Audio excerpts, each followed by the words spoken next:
नमस्कार, मेरा नाम अद्वैत कुमार निर्गुण है।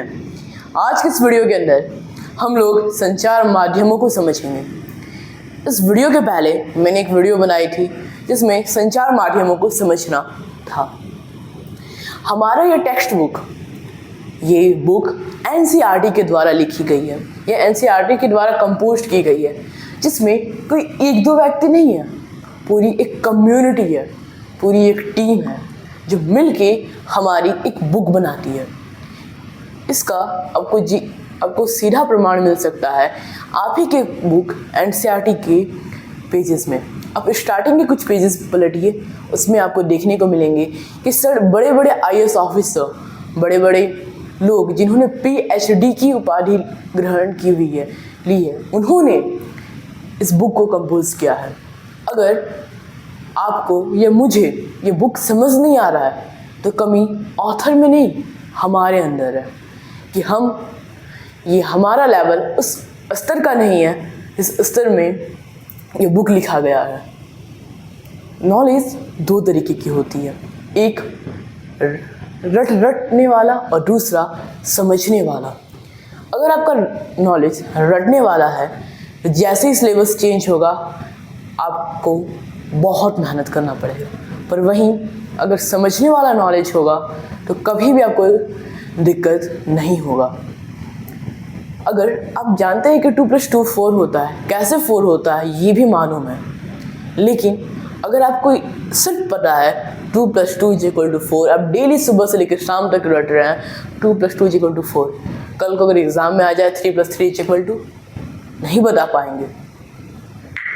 ये बुक एनसीईआरटी की ऐसे ही नहीं लिखी गई है। अगर समझ नहीं आता है तो हमारे अंदर कमी, इसके हर एक लाइन में, हर एक शब्द में, हर एक अक्षर में मीनिंग छुपा हुआ है। जैसे आप हमारे की जगह हमारे इतिहास को ले लीजिए, वो हमारे क्यों लिखे, हमारा क्यों नहीं लिखे? इसके पीछे का एक रीज़न है। हमारे पास हमारे साथ बहुत सारे अलग अलग लोगों की अलग अलग इतिहास है, ना कि सभी का एक ही इतिहास है। इसलिए हम लोगों ने हमारे अतीत लिखा है। जैसे भारत में पाषाण काल, स्टोन एज, पत्थर के काल किसी और समय में शुरू हुआ था, तो वहीं किसी और कॉन्टिनेंट में, किसी और महादेश में किसी और समय शुरू हुआ था। हमारा पाषाण काल अलग था और उन लोगों का पाषाण काल अलग था, तो हमारे यानी सबको सम्मिलित किए गए और उस हिसाब से अतीत कहा गया। इसका सबसे छोटा उदाहरण है हमारा घर। हमारा घर या हमारे घर के अंदर 4 फैमिली मेम्बर्स, बेसिकली मम्मी, पापा, आप, आपकी बहन या दादा, 5 फैमिली मेम्बर्स। क्या पांचों का अतीत, पांचों का बचपन से लेकर बड़ा होना एक समान है? नहीं, बहुत अंतर है। तो इतने सारे सोच समझ के बाद, इतने सारा विचार के बाद नाम दिया गया हमारे अतीत।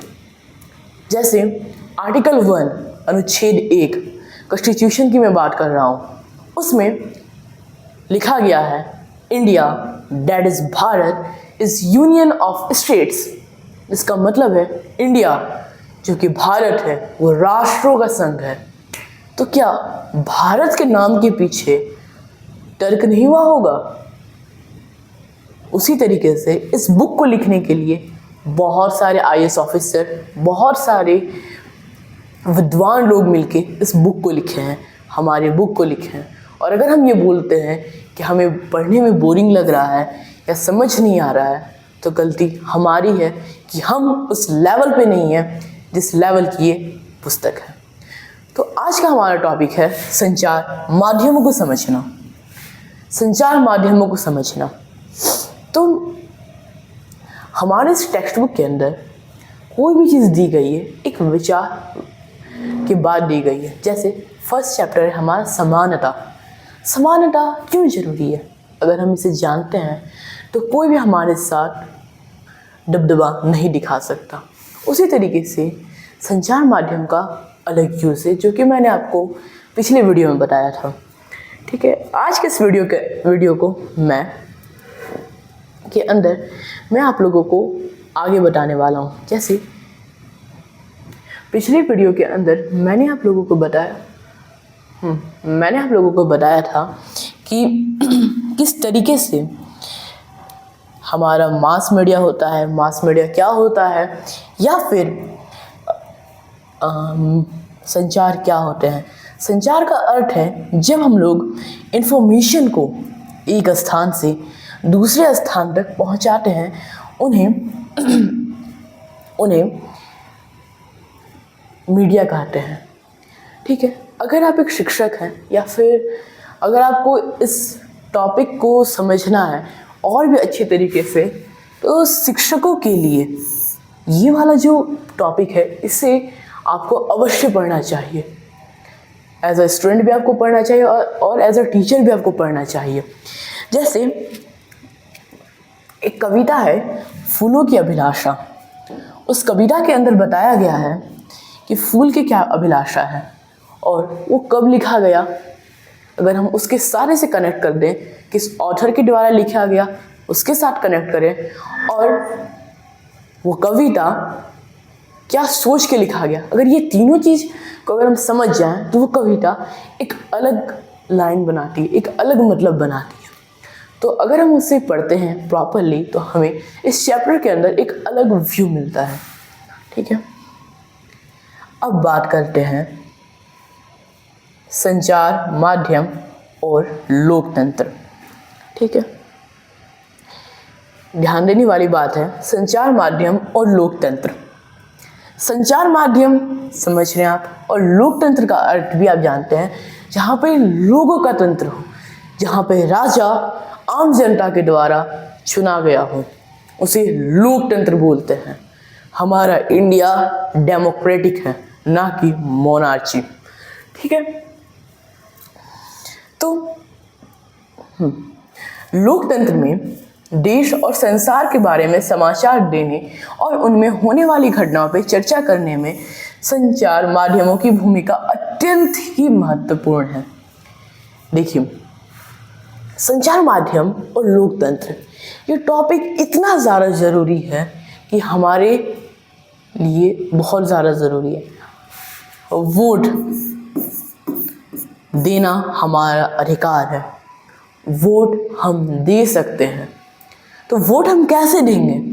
जब हम जानेंगे कि सरकार क्या काम कर रही है, और वोट देने से पहले हम लोग ये बार बार सोचते हैं तो सरकार जो काम कर रही है उसके बारे में हमें पता कैसे चलेगा?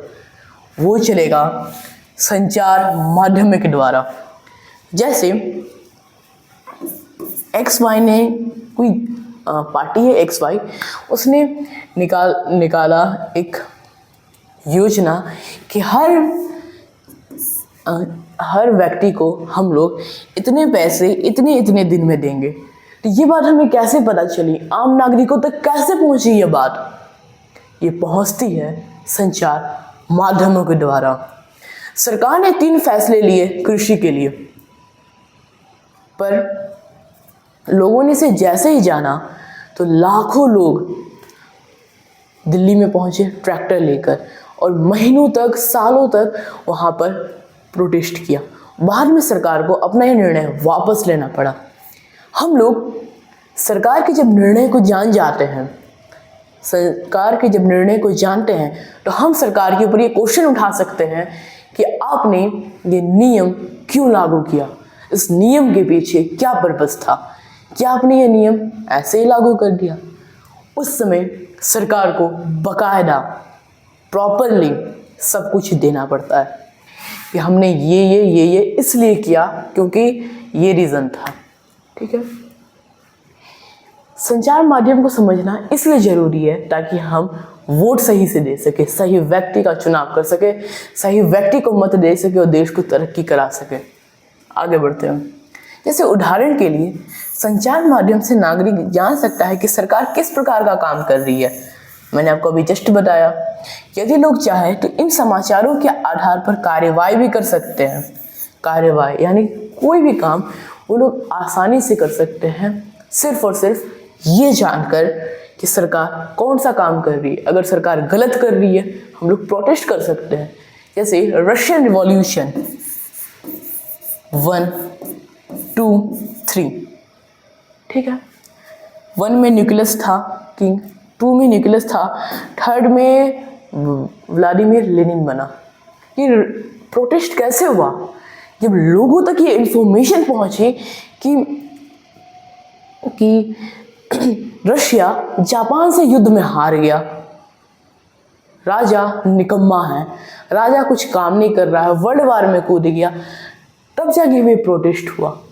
या फिर आप ऐसे समझिए लाल क्रांति, श्वेत क्रांति, खरीद और भी बहुत सारी क्रांति होती है। क्यों होती है? जब हम लोगों को ये पता चलता है कि सरकार हमारे साथ गलत कर रही है तब हम ये कार्रवाई करते हैं। हम लोग सार्वजनिक विरोध कर सकते हैं। सार्वजनिक का अर्थ होता है पब्लिकली और विरोध का अर्थ होता है प्रोटेस्ट। पब्लिकली प्रोटेस्ट कर सकते हैं सरकार के खिलाफ, बहुत सारे हस्ताक्षर अभियान चला सकते हैं और पुनः उस कार्यक्रम पर विचार करने का आग्रह कर सकते हैं।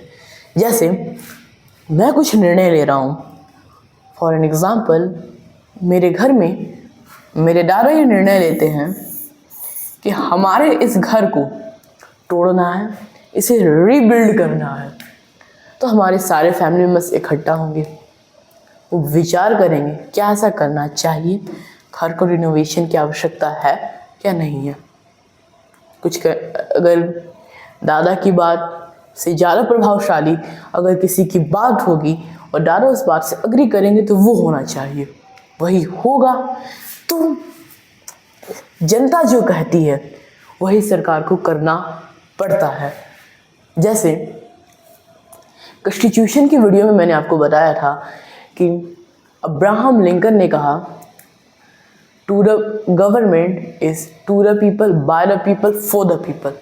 यानी सरकार कोई भी निर्णय लेती है और कोई भी काम करती है तो वो जनता के लिए करती है, उसमें जनता का हित होना चाहिए ना कि अहित, भलाई होना चाहिए ना कि नुकसान। और ये सब समझेंगे कैसे? जब हमें पता रहेगा कि सरकार क्या काम कर रही है। और वो पता कैसे रहेगा? संचार माध्यम के द्वारा। अब देखिए, जानकारी देने के संबंध में संचार माध्यम की महत्वपूर्ण भूमिका है, ठीक है। जैसे हमें महीने महीने अटल पेंशन योजना मिल रही है। ये अटल पेंशन योजना कैसे पता चला कि अटल पेंशन नाम का भी कोई योजना होता है?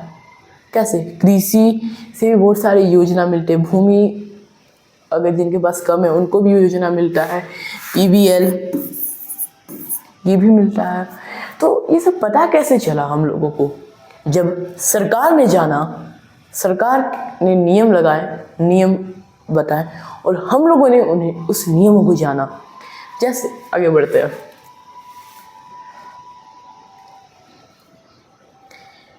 अब एक सवाल है,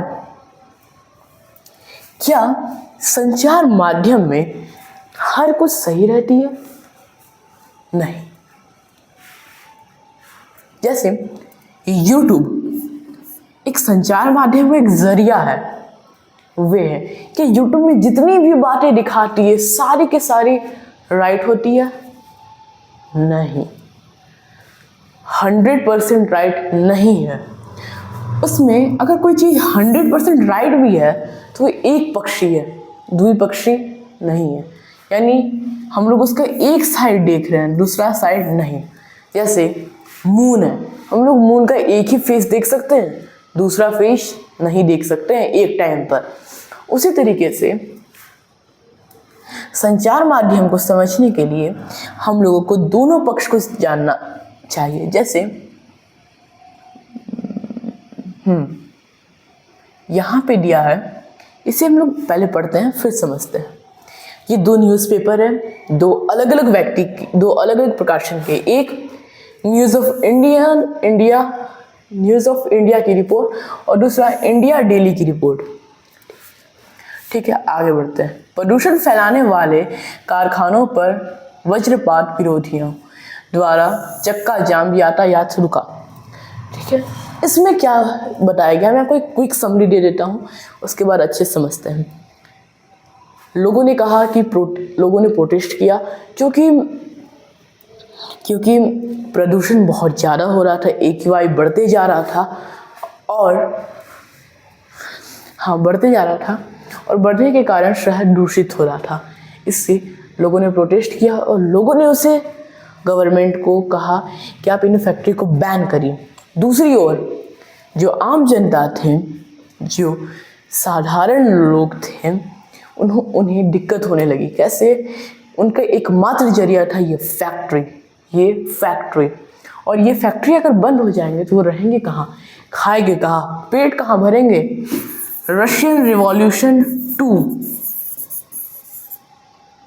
में ये हुआ क्यों था? रशियन रिवॉल्यूशन 2, इसमें व्यापारी बन गए थे राजा, व्यापारी राजा बन गए थे। निकोलस जेल में चला गया था इस टाइम पे, और व्यापारी राजा बने। और उनके पीछे का स्ट्रेटजी क्या था? तुम लोग भूखे क्यों मर रहे हो? सरकार की गलती है, सरकार ने हमें अलाउ नहीं किया है, सरकार वर्ल्ड वार में कूद गई है, अब नौकरी वगैरह सब जा रही है, फैक्ट्री बंद हो रहा है। बस उसी तरीके से यहाँ पे भी दो पक्ष हैं। पहला, कारखाने के मालिक और मजदूर। इकाई के बंद होने से शहर में हिंसात्मक विरोध ने आज शहर प्रदूषण का स्तर काफ़ी कम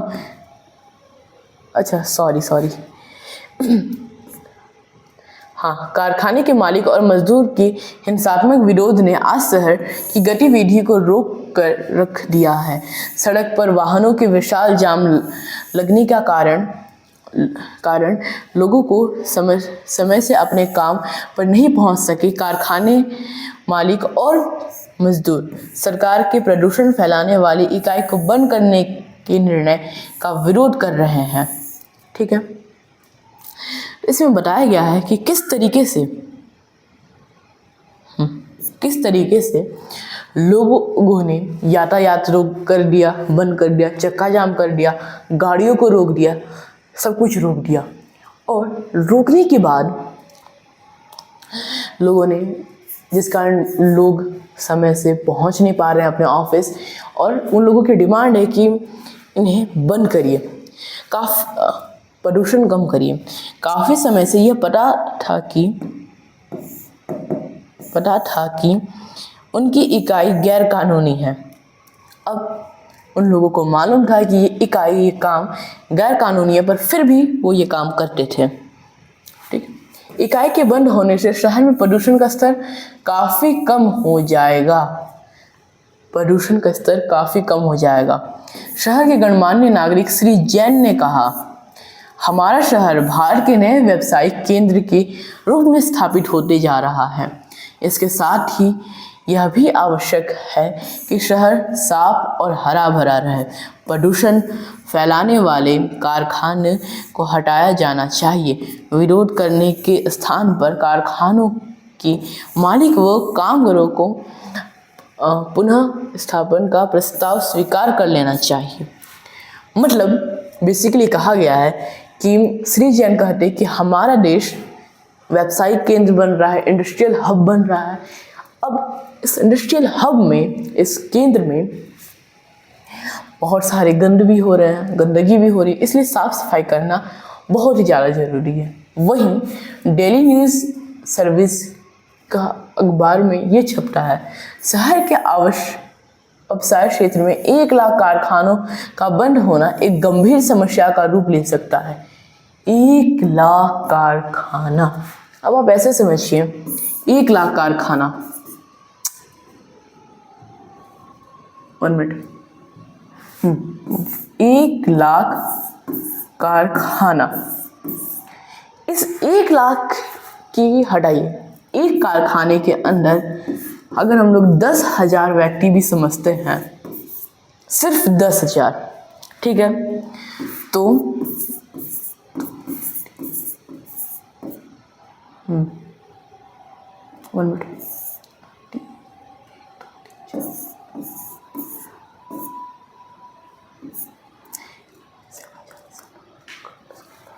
यानी 1 अरब लोगों की नौकरी जा सकती है।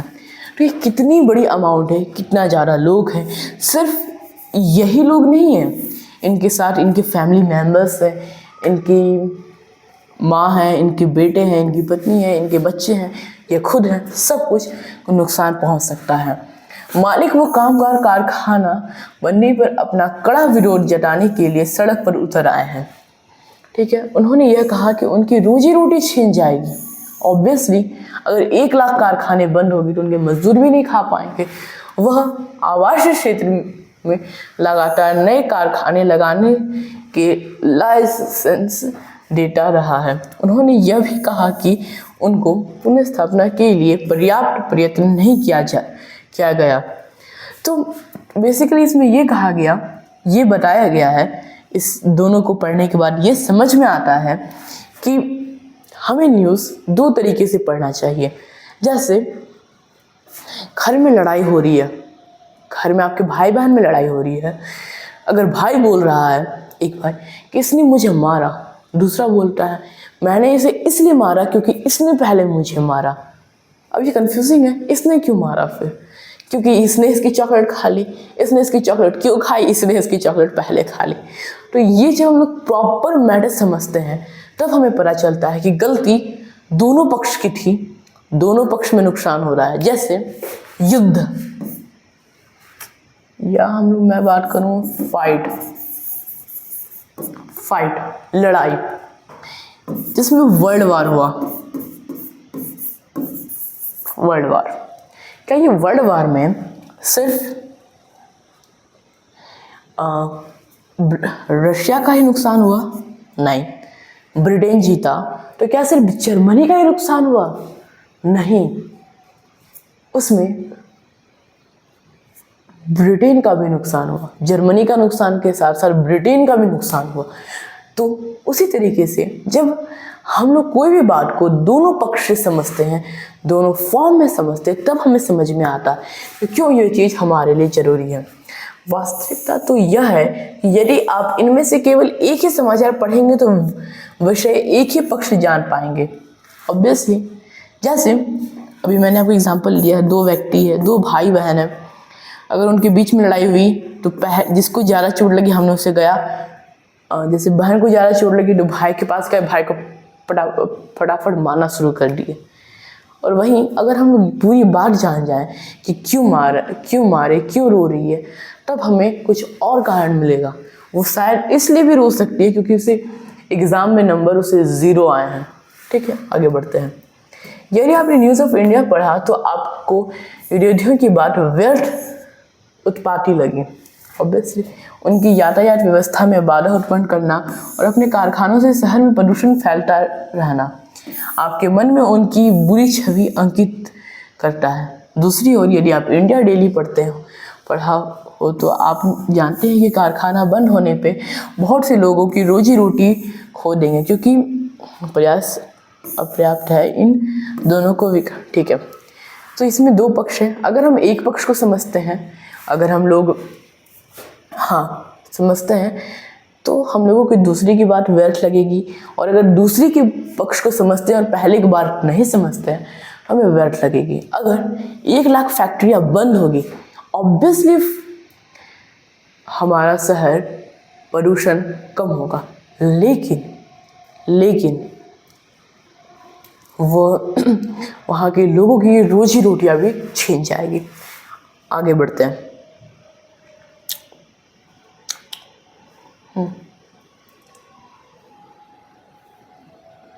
हमने ऊपर संचार माध्यम द्वारा प्रदान की गई जानकारी के आधार पर ही हम नागरिकों के रूप में कार्रवाई करते हैं। इसलिए यह आवश्यक है कि यह जानकारी विश्वसनीय और ठीक है, देखिए बेसिकली बताया गया है, इसका अर्थ है कि अगर हम लोग जो भी चीज़ पढ़ रहे हैं वह बिलीवेबल हो, विश्वास करने योग्य हो, या फिर एक ट्रस्ट वर्दी स्थान से पढ़ रहे हैं। जैसे 2 व्यक्ति है, एक राजा हरिश्चंद्र, सत्यवादी राजा हरिश्चंद्र, और दूसरा एक साधारण व्यक्ति। ये सत्यवादी बोल रहे हैं कि आज 2 तारीख, आज मैंने 2 रोटी खाई, ये बोल रहा है नहीं आपने 4 रोटी खाई, तो आप किसकी बात पे बिलीव करेंगे? फंसे हो इनकी बात पे। तो हम लोगों को हमेशा विश्वसनीय स्थानों पे विश्वसनीय जानकारी प्रदान करनी चाहिए, लेनी चाहिए। तथ्य तो यह है कि संचार माध्यम स्वतंत्र नहीं है। इसके मुख्यतः 2 कारण हैं। पहला कारण सरकार का उन पर नियंत्रण। जब सरकार समाचार के किसी अंश, फिल्म के किसी दृश्य या गति के किसी अभिव्यक्ति को जन समुदाय तक पहुंचाने से प्रतिबंधित करते हैं तो इन्हें सेंसरशिप कहा जाता है। भारत के इतिहास में ऐसे समय भी आए हैं जब सरकार ने संचार माध्यमों के ऊपर सेंसर लगाया। इसमें सबसे बुरा समय 1975-1977 तक आपातकाल का था। ठीक है, जैसे हम कहते हैं ये बच्चा जो 8 साल का है ये फ्रीड है, इसके पास पूर्णतः स्वतंत्रता है, पर फिर भी इसके पेरेंट्स इसे बहुत चीज़ पर रोकते हैं जो कि उचित भी है एज के तहत। लेकिन संचार माध्यम स्वतंत्र नहीं है। ये एनसीईआरटी की टेक्स्ट बुक में लिखा हुआ है, नहीं है। क्यों? क्योंकि सरकार का इन पे कंट्रोल है कि आप बहुत ज़्यादा कंट्रोवर्शियल चीज़ नहीं छाप सकते, बहुत ज़्यादा गलत चीज़, गलत इन्फॉर्मेशन आप नहीं छाप सकते, लेकिन बहुत कुछ वो छापते भी हैं। जैसे सरकार का 1975 से 1977 तक उन्होंने संचार माध्यमों पे बहुत ज़्यादा कंट्रोल किया था, जिससे कि हम हुआ था, क्योंकि वो एक आपातकालीन स्थिति थी। ठीक है, आगे बढ़ते हैं। तो आज के